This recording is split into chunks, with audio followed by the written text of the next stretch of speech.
السلام عليكم ورحمة الله وبركاته.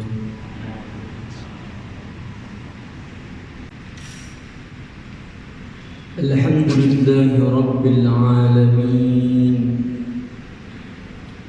الذي أنعم علينا بنعمة الإيمان والإسلام. أشهد أن لا إله إلا الله وحده لا شريك له، وأشهد أن محمدا عبده ورسوله.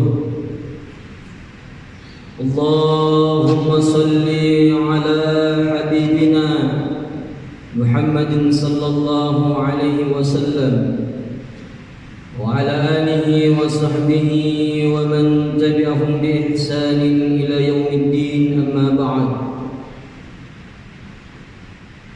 فيا عباد الله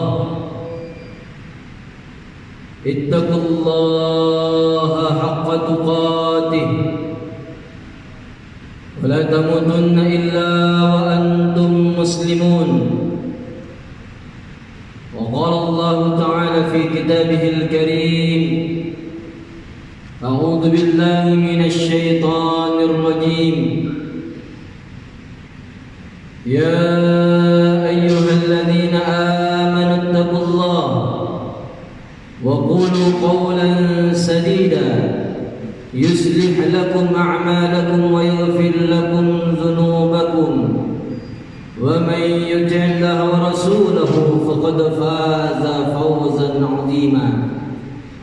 وقال الله تعالى في آية أخرى: يا أيها الذين آمنوا اتقوا الله ولتنظر نفس ما قدمت لغد واتقوا الله إن الله خبير بما تعملون. صدق الله العظيم وبلغ رسوله الكريم، ونحن على ذلك من الشاهدين والشاكرين. الحمد لله رب العالمين. Hadirin jemaah Jumat yang insyaallah dirahmati dan dicintai oleh Allah Subhanahu wa taala. Di zaman Rasulullah sallallahu alaihi wasallam ada salah seorang yang ingin mencoba-coba menghitung seluruh nikmat Allah, sehingga setiap kali ia merasakan nikmat, dicoba ia tulis seluruh nikmat-nikmat yang ia rasakan dalam hidupnya. Sehingga melalui peristiwa itu turunlah ayat Allah Subhanahu wa taala kepada baginda Rasulullah sallallahu alaihi wasallam dengan mengatakan: A'udzu billahi minasyaitonir rajim. Qul law kana al-bahru midadan li kalimati rabbi. Katakanlah wahai Muhammad, law kana al-bahru midadan li kalimati rabbi. Sampaikan kepada umatmu yang ingin mencoba-coba menghitung-hitung nikmat Allah. Law kana al-bahru midadan li kalimati rabbi. Andai kata seluruh isi lautan dijadikan sebagai tinta untuk menuliskan seluruh nikmat-nikmat Allah, menuliskan seluruh ayat-ayat Allah, lanafidal bahru qabla an tanfada kalimatu rabbi walau ji'na bimithlihi madada. Maka habis seluruh isi lautan, akan tetapi seluruh nikmat Allah belum habis terhitung. Seluruh ayat-ayat Allah baik di alam semesta ini, hadirin yang dirahmati oleh Allah, itu tidak akan habis terhitung. Walau ji'na bimithlihi madada. Bahkan sekiranya kita tambahkan satu isi lautan lagi, itu pun tidak akan mampu untuk menuliskan seluruh nikmat-nikmat Allah. Itulah sebabnya Allah menyampaikan kepada kita: wa in ta'uddu ni'matallahi la tuhsuha.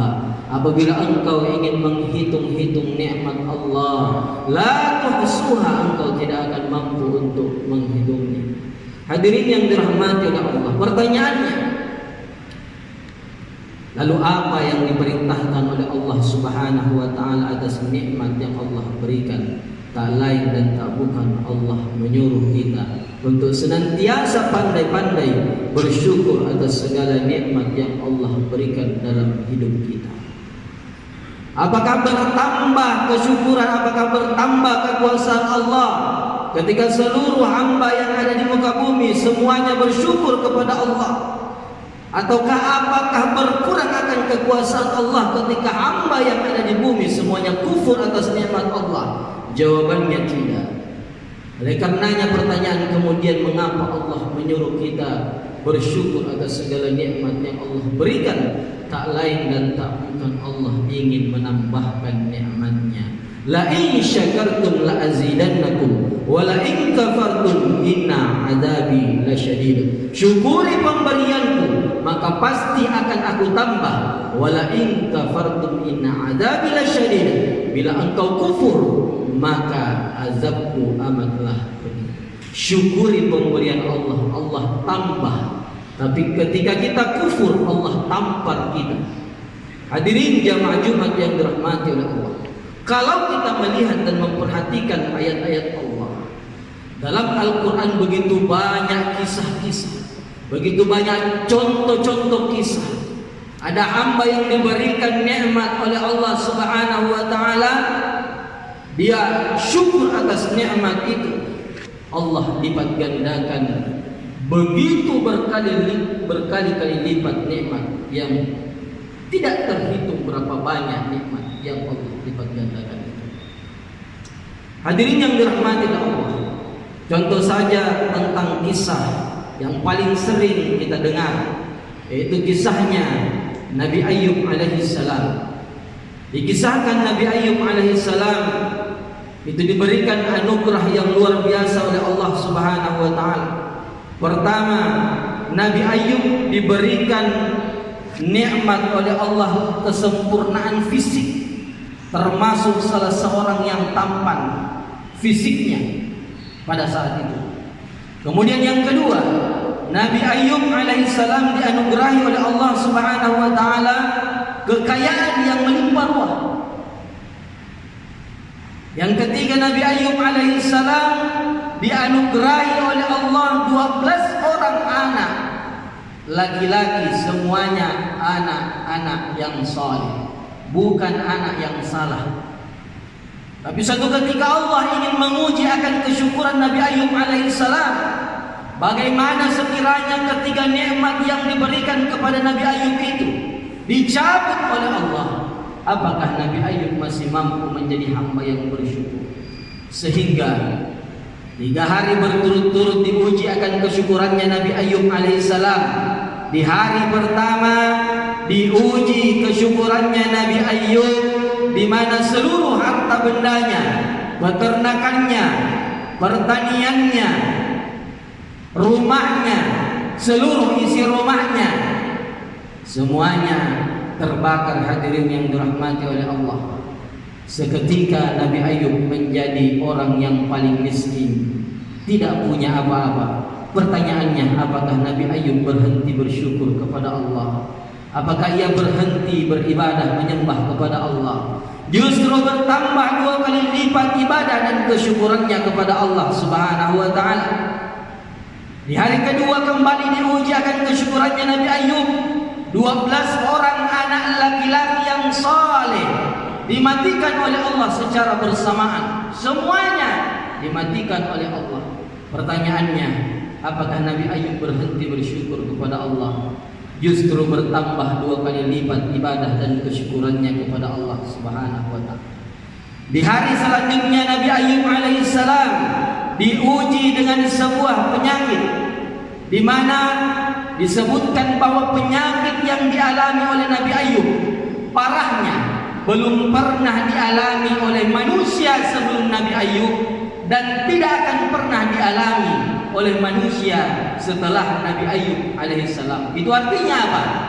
Tidak satupun manusia yang pernah mengalami penyakit yang mengalahkan parahnya penyakitnya Nabi Ayyub alaihissalam, termasuk corona yang menimpa dunia saat ini. Hadirin yang dirahmati oleh Allah, ada riwayat yang menyebutkan bahwa membusuk seluruh tubuhnya Nabi Ayyub alaihissalam kecuali hanya lisan dan hatinya saja. Karena dia meminta dan memohon kepada Allah, "Ya Rabb, aku rela Engkau berikan penyakit kepada seluruh tubuhku, tapi hamba mohon ya Rabb, jangan Engkau berikan penyakit pada lisan dan hatiku. Karena lisanku aku gunakan untuk senantiasa berzikir menyebut namamu, dan hatiku senantiasa aku gunakan untuk bersyukur atas segala nikmat yang Engkau berikan dalam hidupku." Hadirin yang dirahmati oleh Allah, sampai-sampai puluhan tahun dia rasakan penyakit itu, sampai istrinya pun sampai mengeluh, "Wahai Nabi Allah, engkau adalah kekasih Allah, mengapa engkau tidak meminta kepada Allah? Kalau engkau meminta pasti Allah terima, Allah kabulkan permintaanmu. Minta kepada Allah untuk minta kesembuhan dari penyakit yang kau rasakan saat ini." Tapi apa yang dikatakan oleh Nabi Ayyub alaihissalam? "Wahai istriku tercinta, aku malu meminta kepada Allah, karena ternyata setelah aku menghitung-hitung nikmat yang Allah berikan kepadaku, itu masih jauh lebih besar dibandingkan penyakit yang aku rasakan saat ini. Aku malu minta kepada Allah. Aku baru merasakan penyakit kurang lebih 10 tahun lamanya, sedangkan Allah sudah memberikan aku nikmat selama kurang lebih 40 tahun lamanya. Aku malu meminta kepada Allah." Wahai istri, sampai satu ketika hadirin yang dirahmati oleh Allah, penyakit itu sudah mengganggu ibadahnya Nabi Ayyub. Baru kemudian dia bermohon, berdoa kepada Allah. "Wa ayyuba idnada rabbahu anni massaniyad-durru wa anta arhamur rahimin." Itu disebutkan dalam surah Al-Anbiya ayat 83. Wa ayyuba, ingatlah ketika Nabi Ayyub alaihissalam meminta kepada Tuhannya, "Anni massaniyad-dur wa anta arhamur rahimin ya Rabb, penyakit ini darimu ya Rabb. Kalau bukan Engkau yang mengangkat penyakit ini kepada Tuhan, siapa lagi aku meminta ya Allah." Maka ketika doa ini dilantunkan oleh Nabi Ayyub, seketika doanya diterima oleh Allah Subhanahu wa taala. Penyakit yang dirasakannya disembuhkan oleh Allah Subhanahu wa taala. Yang tadinya usianya sudah kurang lebih 75 tahun, ketika diangkat penyakitnya, fisiknya dirubah oleh Allah seperti seorang laki-laki yang berusia 25 tahun. Istrinya yang usianya sudah 65 tahun, karena sabar mendampingi sang suami tercinta, fisiknya juga dirubah menjadi seperti seorang wanita berumur 20 tahun. Hadirin yang dirahmati Allah, usianya sudah 65 tahun, tapi fisiknya dirubah oleh Allah seperti seorang wanita usia 20 tahun. Nikmat selanjutnya hadirin yang dirahmati oleh Allah, yang diberikan oleh Allah kepada Nabi Ayyub dan istrinya. Istrinya Nabi Ayyub diizinkan oleh Allah melahirkan setiap tahunnya, melahirkan anak kembar itu sebanyak 12 kali melahirkan. Jadi setiap tahun melahirkan anak kembar, setiap tahunnya sebanyak 12 kali. Artinya yang tadinya anaknya meninggal 12 orang, dia bersyukur kepada Allah, dilipat gandakan menjadi 24 anak yang saleh. Lalu kemudian nikmat selanjutnya, yang tadinya hartanya habis, semua umatnya datang berbondong-bondong mengunjungi Nabi Ayyub. Ada yang menyerahkan peternakannya, pertaniannya, hartanya, uangnya, emasnya dan sebagainya, sehingga hartanya dilipat gandakan oleh Allah berpuluh-puluh kali lipat. Hadirin yang dirahmati oleh Allah, maka kisah yang terjadi pada diri Nabi Ayyub alaihissalam bisa saja terjadi pada kita umat Rasulullah sallallahu alaihi wasallam, sekiranya kesyukuran kita sama dengan kesyukurannya Nabi Ayyub alaihissalam. Sebagai kesimpulan hadirin yang dirahmati oleh Allah, marilah kita senantiasa menjadi hamba-hamba yang bersyukur, berdoa kepada Allah. Allahumma a'inni ala dzikrika wa syukrika wa husni ibadatik. Ya Allah, jadikanlah hamba yang senantiasa berzikir kepadamu, senantiasa bersyukur atas segala nikmat, dan mempersembahkan ibadah terbaik kepadamu. Dan doa yang tadinya dilantunkan oleh Nabi Ayub alaihissalam bisa juga kita amalkan di situasi pandemi corona ini. Anni massaniyadur wa anta arhamur rahim. Ya Allah, penyakit corona ini darimu ya Allah. Kalau bukan Engkau yang mengangkat corona ini, maka kepada Tuhan siapa lagi tempat kami meminta. Barakallahu li wa lakum fil Qur'anil azim wa nafa'ani wa iyyakum bima fihi minal ayati wa dzikril hakim. Aqulu qawli hadza wastaghfiru innahu huwal ghafurur rahim.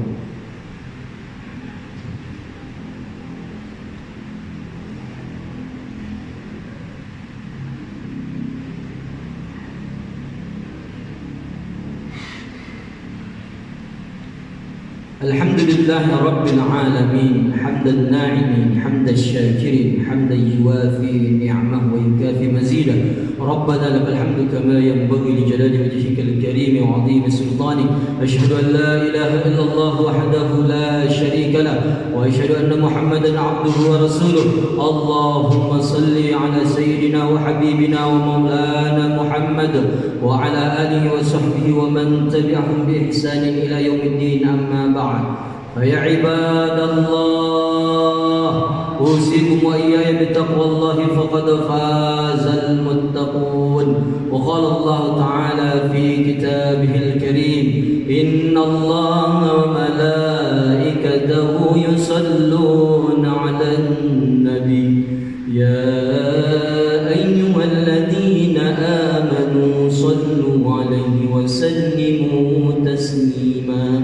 اللهم صل على محمد وعلى محمد كما صليت على إبراهيم وعلى إبراهيم وبارك على محمد وعلى محمد كما باركت على إبراهيم وعلى إبراهيم في العالمين إنك حميد مجيد. اللهم اغفر للمسلمين والمسلمات والمؤمنين والمؤمنات الأحياء منهم والأموات إنك سميع قريب مجيب الدعوات يا قاضي الحاجات. اللهم ربنا ظلمنا أنفسنا وإن لم تغفر لنا وترحمنا لنكونن من الخاسرين. اللهم انصر المسلمين في بنتان. اللهم انصر المسلمين في إندونيسيا. اللهم انصر المسلمين في كل مكان. اللهم ربنا آتنا في الدنيا حسنة وفي الآخرة حسنة وقنا عذاب النار. عباد الله إن الله يأمر بالعدل والإحسان وإيتاء ذي القربى وينهى عن الفحشاء والمنكر والبغي يعظكم لعلكم تذكرون. فاذكروا الله العظيم يذكركم واشكروه على نعمه يزدكم ولذكر الله أكبر والله يعلم ما تصنعون. أقيموا الصلاة.